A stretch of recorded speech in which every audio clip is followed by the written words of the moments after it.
Good morning student. आज मैं फिर आई हूँ आपके लिए बहुत अच्छे सब्जेक्ट्स बायोलॉजी लेकर। आपको बहुत इंटरेस्ट आएगा और बहुत अच्छा लगेगा। वैसे आज दिन की शुरुआत हम लोग कुछ मोटिवेशनल चीज़ों से करते हैं, थॉट से करते हैं। आज मतलब सक्सेस कहते हैं कि सक्सेस कैसे आती है, मेहनत करने से सक्सेस आपके कदम चूमती है। ऑब्वियसली आप लोग बहुत मेहनती हो और मेहनत कर रहे हो। आज आपने मेरा वीडियोस देखा, आज की नींद आपने सैक्रिफाइस की, तो ये बहुत अच्छी बात है। चलिए, आपको सक्सेस बहुत जल्दी मिलेगी, आई होप, और गॉड ब्लेस यू। वैसे आज हम लोग बायोलॉजी के पोर्शंस पढ़ेंगे, ठीक है। मैंने जैसा आपको पहले बताया था कि बायोलॉजी क्यों पढ़ेंगे। बायोलॉजी हर सिविल सर्विसेज एग्ज़ाम्स के लिए, एसएससी के लिए, एनडीए के लिए, रेलवे के लिए बहुत इंपॉर्टेंट हो जाती है, क्योंकि उससे मैक्सिमम क्वेश्चंस आते हैं। चलो मैं मान लेती हूँ कि बायोलॉजी से अगर कुछ कम क्वेश्चंस आए तो जनरल साइंस से क्वेश्चंस आते हैं, तो क्वेश्चंस तो आपको साइंस से आने ही आना है, और ये मैक्सिमम एग्जाम्स को कवर अप भी करती है, तो इसीलिए ये बहुत ज़रूरी हो जाता है जानना। लेकिन हमें इसे याद कैसे करें, याद कैसे रहेगा, क्योंकि हम लोग भूल जाते हैं, बार बार रिवीजन की ज़रूरत पड़ती है। तो बस कुछ एक्सप्लेनेशन जो मैं आपको बताने वाली हूँ, आप उस पर थोड़ा ध्यान दीजिएगा, अटेंटिवली देखिएगा। मेरी वीडियोस ज़्यादा टाइम और ज़्यादा लॉन्ग नहीं होगी, लेकिन एक्सप्लेनेशन और छोटी छोटी चीज़ें जो हम लोग भूल जाते हैं या पढ़े थे, तो आप उन पर थोड़ा ध्यान दीजिएगा और अटेंटिवली कुछ टाइम दीजिए बस। अब आते हैं बायोलॉजी पर।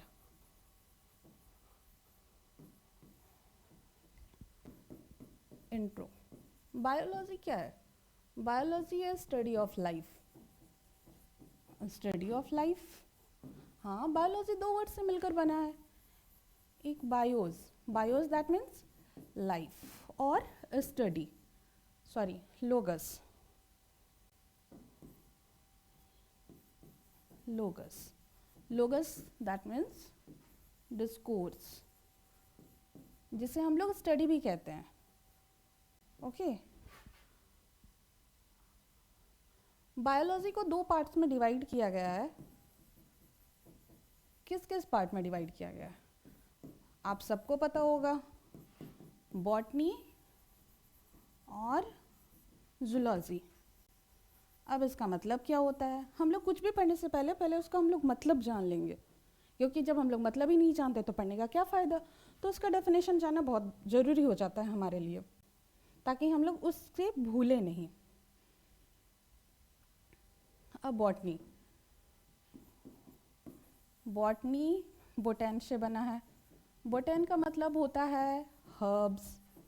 अब ये जून, जून दैट मीन्स एनिमल, और लोगस मतलब स्टडी, स्टडी ऑफ एनिमल और स्टडी ऑफ हर्ब्स। अब हम लोग सबसे पहले कवर अप करते हैं कि बॉटनी और जूलॉजी में इतना तो बेसिक्स हम लोग जान गए हैं। अब स्कोप क्या है? स्कोप कॉम्पिटिटिव एग्जाम्स को आपको फेस करना है। वैसे तो जूलॉजी बॉटनी बहुत सारे स्कोप है, लेकिन हमें फ़िलहाल अपने एग्ज़ाम्स पर ध्यान देना है। क्यों? क्योंकि हमें चाहिए जॉब, ठीक है। अगर जॉब के साथ नॉलेज भी मिल जाए तो बहुत अच्छी बात है। अब हम लोग लिविंग और नॉन लिविंग थिंग्स को थोड़ा सा एक्सप्लेन करेंगे। आज मेरी फर्स्ट क्लास है, तो मैं आपको बहुत पेचीदा नहीं बताऊंगी। हम लोग इजी वे में स्टार्ट करेंगे और धीरे धीरे आगे को जाएंगे, ताकि हमें अच्छे से याद रहे। क्योंकि मुझे एक्सप्लेन करके आपको बताना, आपके पास बुक्स नोट्स बहुत सारे अवेलेबल होंगे, बहुत अच्छी अच्छी चीज़ें होंगी, लेकिन पढ़ने का मन नहीं करता, पढ़ते तो भूल जाते, याद रख नहीं रहता।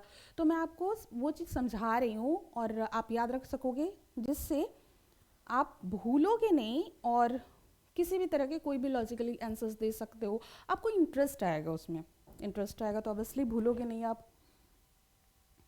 हम लोग अब क्या करेंगे, हमें अब लिविंग और नॉन लिविंग थिंग्स के बारे में मैं थोड़ा एक्सप्लेन करूँगी आपको। ओके,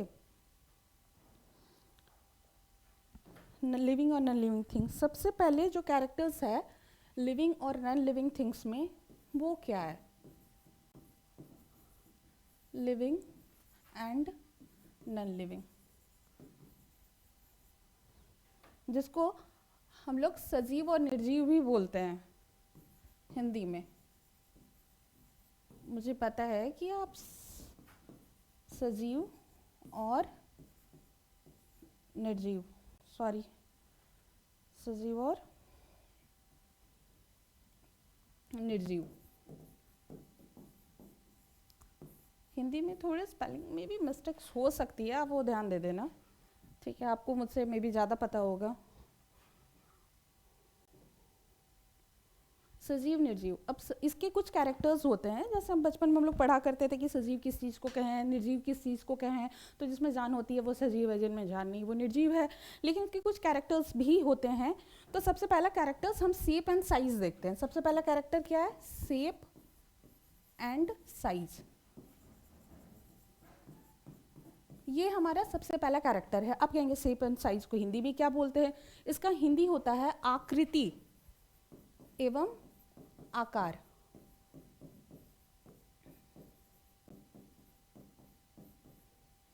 आकृति एवं आकार। अब आकृति एवं आकार ये कैसा है? तो जो सजीव होते हैं उनका शेप और साइज हमेशा मतलब हमेशा रिफॉर्म होता है। उसके शेप कभी कभी अलग हो जाते हैं, साइज है वो बढ़ जाता है। जब किसी चीज़ में भी ग्रोथ होता है तो शेप और साइज वो अलग अलग आप देखोगे कि छोटे बच्चे बड़े हो जाते हैं, उनके शेप साइज में चेंजेस आता है। और निर्जीव में ऐसा नहीं होता, लेकिन आप कहेंगे कि निर्जीव में भी होता है। जैसे जब प्लेट्स, ज्योग्राफी में आपने पढ़ा होगा कि प्लेट्स जब एक दूसरे से टकराते हैं तो वो पहाड़ बन जाते हैं, उसके शेप साइज में भी डिफरेंस आता है। बिल्कुल आता है, लेकिन उस तरह से नहीं जिस तरह से बायोलॉजी में आता है। वो खुद से खुद आता है, वो चेंजेस होते हैं खुद से। उसके लिए कोई एक्सटर्नल चीज़ ज़रूरत नहीं होता है कि वो उस चीज़ को इन्फोर्स करे। उसके बाद दूसरा है लोकोमोशन। लोकोमोशन दैट मीन्स प्रचलन, जिसे हम लोग पढ़ते हैं। अब प्रचलन क्या है? प्रचलन है एक जगह से दूसरे जगह को जाना। ये कब इंसान करता है या कोई भी जीव करते हैं? जब उन्हें किसी चीज़ की ज़रूरत होती है। मैं यहाँ आपको आई हूँ पढ़ाने के लिए, आप वहाँ से अदर कोचिंग इंस्टीट्यूट में जाते हो, घर से क्यों जाते हो? जब किसी चीज़ की रिक्वायरमेंट होती है।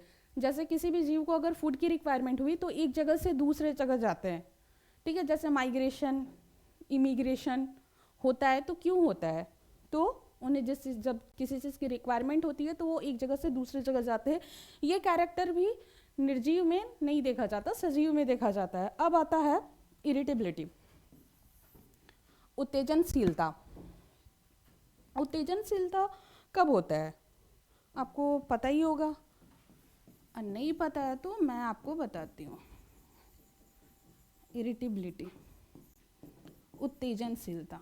उत्तेजनशीलता ये कब होता है? जब आपकी आंखों में तेज रोशनी पड़ती है तो अचानक से आंखें छोटी छोटी होने लगती है। क्यों होती है? क्योंकि आपके आंखों में रोशनी जाने पर वो आपके आंख बर्दाश्त नहीं कर पाता और आंखें छोटी छोटी होने लगती है। जब गर्मी लगती है तब तुरंत आप क्या करते हैं? फ़ैन ऑन कर देते हो। ये जो स्टिमुलस आपको मिलता है, उत्तेजित होते किसी चीज़ के लिए, जब आपको लगता है कि मेरे साथ कुछ चेंजेस, मेरे बॉडी में कुछ चेंजेस हो रहे हैं, गर्मी लग रही है, ठीक है। और जैसे प्लांट को भी ये चीज़ फील होता है। सूरजमुखी का फूल सूर्य की ओर झुकने लगता है, सनलाइट की ओर। मैक्सिमम सारे पौधे सनलाइट की ओर बढ़ते हैं। क्यों भाई? क्योंकि उनको इरिटेबिलिटी होती है, और ऐसा भी नॉन लिविंग थिंग्स में होता है। अब आते हैं न्यूट्रिशन। अब न्यूट्रिशन किसे चाहिए होता है? तो ऑब्वियसली न्यूट्रिशन भी चाहिए होता है। न्यूट्रिशन मतलब पोषण, ये किसे चाहिए होता है? ये भी लिविंग थिंग्स को चाहिए होता है, नॉन लिविंग थिंग्स को नहीं चाहिए होता है। फिर आते हैं रेस्पिरेशन।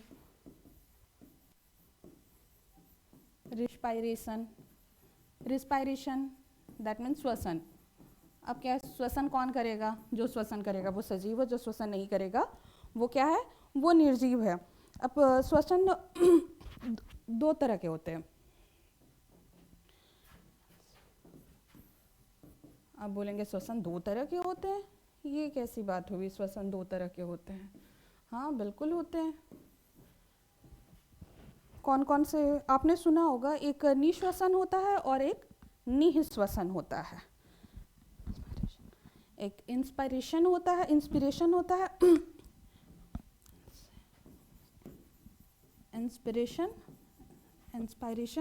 और दूसरा होता है एक्सपायरेशन। इंस्पिरेशन में हम लोग, इंस्पायरेशन में क्या करते हैं, इंस्पायरेशन में हम लोग इनहेल करते हैं, ब्रेथ करते हैं। जब इनहेल करते हैं तो इन्हें इंस्पायरेशन बोलते हैं, और जब एक्सहेल करते हैं तो इंस्पायरेशन बोलते हैं। एक्सहेल दैट मीन्स सांसों को छोड़ते हैं। आपने और एक चीज़ मैं आपको बताती हूँ, जब हम लोग सांस लेते हैं हमेशा दो नाक से कभी सांस नहीं लेते हैं। सांस लेते हैं तो हमेशा वन नोज से लेते हैं, वन नोज से सांस लेते हैं और दूसरे नाक से छोड़ते हैं, ठीक है, जो होल होती है नोज में। और फिर कुछ देर बाद आप ये नोटिस करोगे कि चलो इस नोज से ले रहे हो तो कुछ, और इस नोज से छोड़ रहे हो। फिर आफ्टर दैट कुछ समय बाद आप ये नोटिस करोगे कि इस नोज से ले रहे हो और इस नोज से हम लोग एक्सहेल कर रहे हैं, एक्सपायरेशन कर रहे हैं। ये भी सजीव में होता है, नॉन लिविंग थिंग्स में नहीं होता है ये। अब मेटाबॉलिज्म में हम लोग आते हैं। अब मेटाबॉलिज्म किस में होता है, मेटाबॉलिज्म भी लिविंग थिंग्स में होता है, नॉन लिविंग थिंग्स में नहीं होता है। मेटाबॉलिज्म भाई होता क्या है, जब आप लोग खाना खाते होगे तो इसमें दो प्रोसेसिंग होती है खाना खाने के बाद, एक कैटाबॉलिज्म और एक एनाबॉलिज्म। अब कैटाबॉलिज्म और एनाबॉलिज्म मिलकर होता है मेटाबॉलिज्म। Anabolism plus catabolism. अब एनाबॉलिज्म क्या है, एनाबॉलिज्म जब हम लोग खाना खाते हैं उसके बाद हम लोग ऑक्सीजन लेते हैं। ऑक्सीजन कैसे लेते हैं, थ्रू द ब्लड। ब्लड हमारा ऑक्सीजन कैरिंग कैपेसिटी कंटेन कर, वो ऑक्सीजन कैरी करता है हमारे बॉडी में, और ऑक्सीजन जैसे लाता है साथ में कार्बन डाइऑक्साइड, बहुत सारी चीज़ें आती है। उसके बाद वो सब अपना रासायनिक क्रिया करते हैं जिसको हम लोग एनाबॉलिज्म कहते हैं। एनाबॉलिज्म मेनली आप ये कह सकते हैं कि एनाबॉलिज्म में चीज़ें एक दूसरे से जुड़ती है, लेकिन जुड़ने के बाद क्या होता है, वो टूटती भी है। जो डाइजेस्ट होती है टूटती भी है। अब कहोगे अच्छा ऐसी बात है, हाँ बिल्कुल, तभी तो आपको एनर्जी मिलती है, खाना एब्जॉर्ब होता है। चलिए, खाना एब्जॉर्ब होता है कैसे, आप जब खाना खाते हो तो वो ग्लूकोज के फॉर्म में टूटता है, ठीक है। इसके लिए ये हमारा ग्लूकोज है, ग्लूकोज है। अब ग्लूकोज के साथ ऑक्सीजन ऐड हो रहा है। ऑक्सीजन जैसे ही ऐड होता है, ठीक है, ग्लूकोज के साथ ऑक्सीजन ऐड हुआ तो वो तुरंत हमारा, सॉरी ये 6 लिखना भूल गए थे। तो ऑक्सीजन जैसे ही ऐड होगा तो ये टूटेगा। किस फॉर्म में टूटेगा, कार्बन डाइऑक्साइड में टूटेगा। आपको और एक बहुत इंटरेस्टिंग चीज़ बताती हूँ, कार्बन डाइऑक्साइड में टूटेगा, ठीक है, और किस में टूटेगा, और वाटर बनाएगा, कार्बन डाइऑक्साइड और वाटर बनाएगा। वाटर बनाया प्लस एनर्जी देगा। एनर्जी जो है वो एटीपी के फॉर्म में होता है, ठीक है, ऊर्जा, एनर्जी देगा, ऊर्जा। लेकिन ये क्या सही है, नहीं, ये बिल्कुल गलत है। क्यों, क्योंकि कार्बन हमारा सिर्फ वहाँ 1 है, यहाँ भी 6 होगा, यहाँ भी 6 होगा। क्यों 6 होगा, यहाँ 6 O2 हमारा 6 है, देन यहाँ काउंट करें तो O2 भी हमारा 6 होना चाहिए, ठीक है, और यहाँ O6 है। आप इन्हें मैं बैलेंस करना बताऊंगी बाद में, वैसे आपको केमिस्ट्री में मिल जाएगा, इन्हें कैसे बैलेंस करते हैं आपको बता दूंगी। अब खाना खाने के बाद चलो मेटाबॉलिज्म हो गया। मेटाबॉलिज्म के बाद क्या होगा, अब होगा एक्सक्रेशन, जो वेस्ट मटेरियल है, क्योंकि हम सब चीज़ों को डाइजेस्ट नहीं कर सकते हैं, तो जो वेस्ट मटेरियल्स है उसका हम लोग एक्सक्रेशन कर देते हैं, उत्सर्जन कर देते हैं वेस्ट मटेरियल को, जिसे कहते हैं कि टूल पास करते हैं, ओके। उसके बाद है रिप्रोडक्शन। ये भी रिप्रोडक्शन भी लिविंग थिंग्स में होता है। रिप्रोडक्शन, प्रजनन, ये भी लिविंग थिंग्स में हो गया, प्रजनन। और क्या है, ग्रोथ, ग्रोथ भी होता है, ग्रोथ से ही तो शेप और साइज चेंज होते हैं।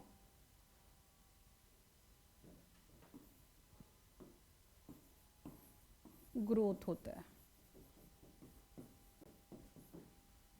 ठीक है।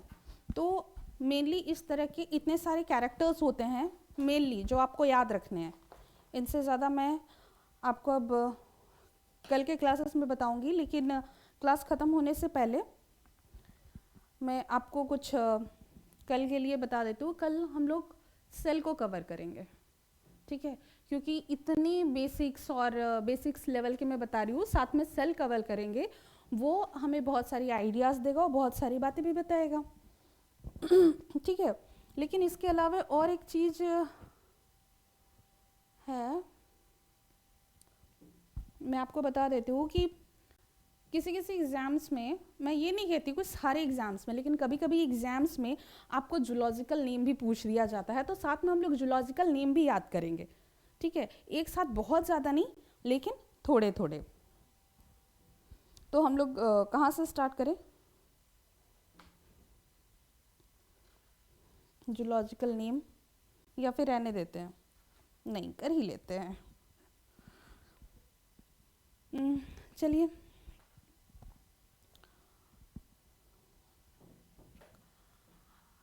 फ्रॉग, ट्री फ्रॉग, इसका मैं हेडिंग लिख देती हूँ ना।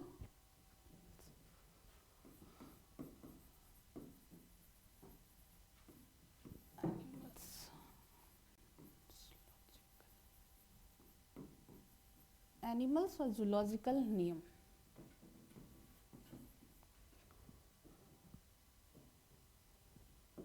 ट्री फ्रॉग, ट्री फ्रॉग का जूलॉजिकल नेम क्या है? ट्री फ्रॉग का जूलॉजिकल नेम है, क्या है, कोई बता सकते हैं? ट्री फ्रॉग, ट्री फ्रॉग, एक मिनट आप ये कीजिएगा। ट्री फ्रॉग, ट्री फ्रॉग को हम लोग क्या बोलते हैं? हाइला, जूलॉजिकल नेम है। गाना भी है, हाइला हाइला हुआ हुआ, आप लोगों ने सुना ही होगा। तो आप लोग याद करना नहीं पड़ेगा, आप लोग को ऐसे ही याद हो जाएगा। कोबरा, अब देखिए, बहुत, इसका भी बहुत अच्छा नाम है। इसका नाम क्या है? नाजा नाजा, इसका नाम है नाजा नाजा, बहुत अच्छा नाम है, आप लोग भूलोगे ही नहीं, थोड़ा सा याद रखना पड़ेगा। नाजा नाजा, अब कोबरा नाजा नाजा है तो किंग कोबरा क्या है? अब देखिए, किंग कोबरा क्या है? किंग कोबरा, किंग कोबरा, इसका भी नाम, ये भी कोबरा, ये भी कोबरा, तो एक नाजा तो होगा। नाजा क्या होगा? बंगेरस, ये आपको थोड़ा सा याद करना पड़ सकता है। नाजा बंगेरस, क्यों? क्योंकि ये किंग है, और ये कोबरा नाजा नाजा, और ये ट्री फ्रॉग को हाइला। और ये आप कहोगे कि फ्रॉग को और भी हो सकता है, हाँ बिल्कुल, अलग अलग तरह के फ्रॉग होते हैं। तो राना टिग्रीना भी होता है, आप लोगों ने सुना भी होगा। तो आराम से अब हम लोग कल इस क्लास को कंटिन्यू करेंगे, लेकिन हाँ, ये आपका होमवर्क रहा कि ये आपको हमेशा याद रखना है। और जो मैंने आपको पहले फॉर्मूला बताया था, वो भी आपको याद रखना है। और पीडीएफ चाहिए तो मैं दूंगी, वैसे मुझे नहीं लगता कि अभी आप लोग को पीडीएफ की ज़रूरत होगी, हमारे आगे क्लास में आप लोगों को उसकी ज़रूरत पड़ेगी, मैं आपको प्रोवाइड करवा दूंगी। Thank you.